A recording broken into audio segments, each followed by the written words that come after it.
All right, so one of the questions I got online on a YouTube comment was, how do we prime, or what primers do we do for snatch?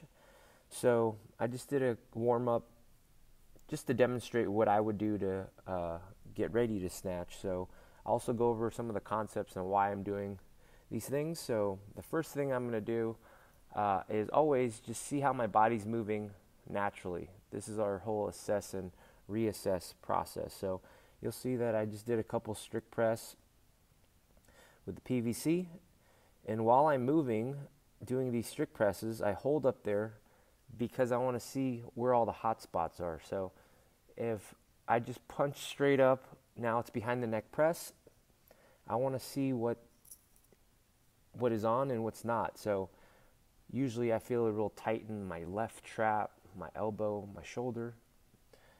And then same idea, I'm going to start to squat down and then just see what's on and what's not. Pressing overhead, just moving, right? So a little SOTS press from a power position.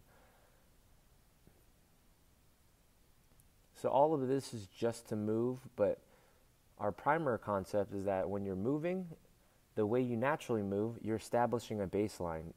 Your body's telling you what muscles you're feeling. So again, just getting down to the bottom where I would want to catch a power snatch and just press up. I like the holds because it gives you good feedback where your body is going to tell you what muscles you're overusing and then what muscles you're not. So again, this is a completely cold warm-up. Everything's tight. Everything's kind of disengaged. You'll see how far forward my arms are. But that's okay because we want to have a starting point. So I just went through like the basic range of motion on a strict press, then a SOTS press where it's halfway down, and then now all the way down.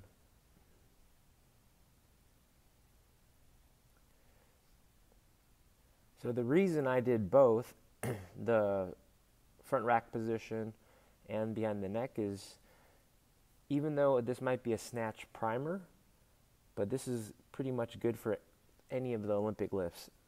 So right now, I established the baseline.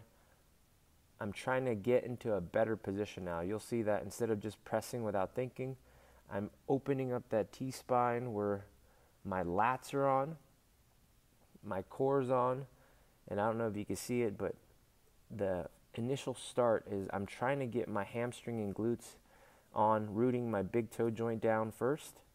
So it like starts from the ground, I root my feet, then my hamstring and glutes are on, my hips are back a little, then my core's tight, and then I drive through that posture. So if you look, it's like a relaxed, crappy posture. Then I open up the T-spine with all the core and lower body muscles on, and then the key is to maintain that tension, maintain that posture when I punch up.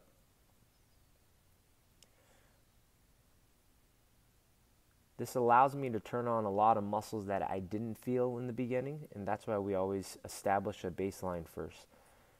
So when I first did the behind the neck presses, it was really just in my neck, like I said, in my shoulder. While I'm doing it this way, I could really feel my lats, my riblets, my core, all the muscles in my mid-low traps. So same concept here. Open up that posture as much as I can. You can see the difference, right? Teaching my body how to get tight.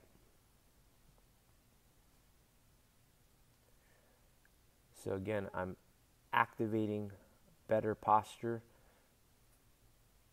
and then keeping it when I press all the way overhead. So that's relaxed, that's active. So again, core tight, arching into my lats and riblets, maintaining that tension when I punch all the way through.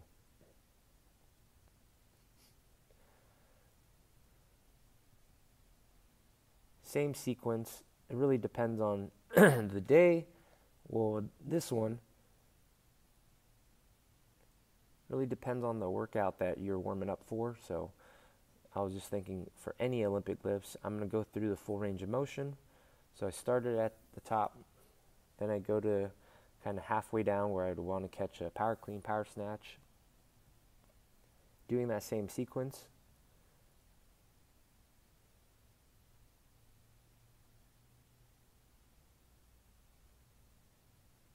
So if I get all the way to the bottom, disengage, you'll see I'm kind of forward. Now I'm finding tension.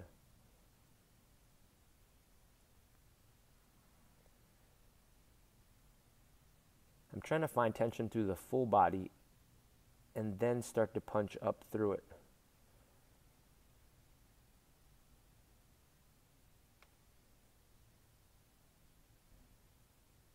So with the PVC, you can kind of, you have more wiggle room to kind of hold at the bottom, maybe even over extend and over flex those muscles, but this is just giving me feedback where if I overarch, my lats and my riblets are on, but I start feeling something in my back or my hip, that gives me time down here to tighten up my core first, to readjust, to fix those issues.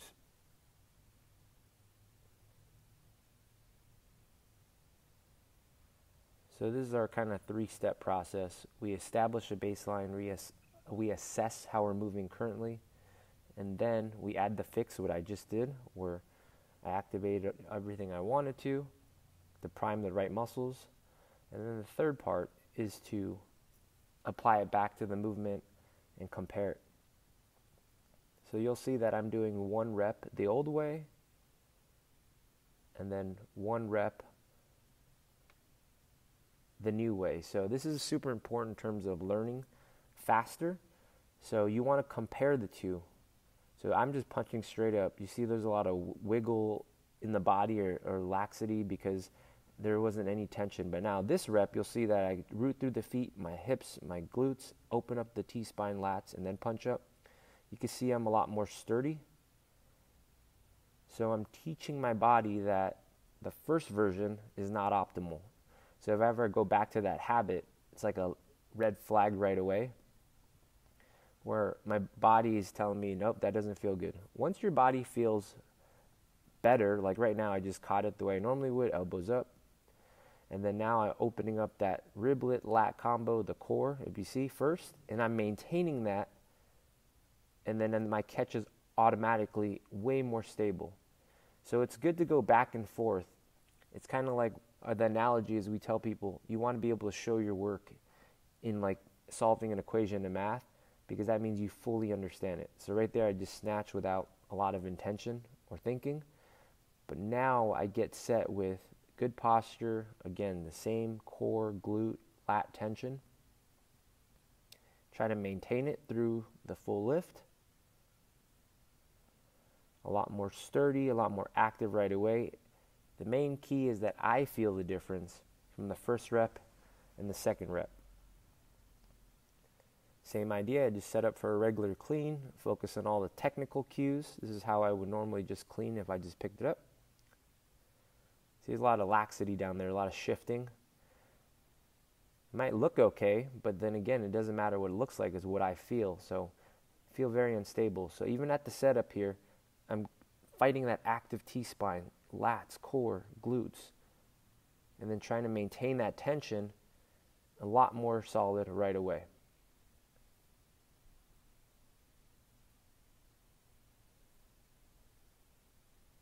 So to round it out, same idea, do a regular snatch how I would always snatch, just to see how I'm moving, giving my body that feedback like, that's not great. A lot of shifting, moving. All the tension's going into the joints mainly, and not so much the muscles I want to fire. So just to close it out here, now I tighten everything up. And then keeping that tension, activating the right muscles through the full snatch. A lot more sturdy, a lot more compact. So that's how I would prime the muscles and also teach my body how to turn things on one piece at a time and then apply it right back.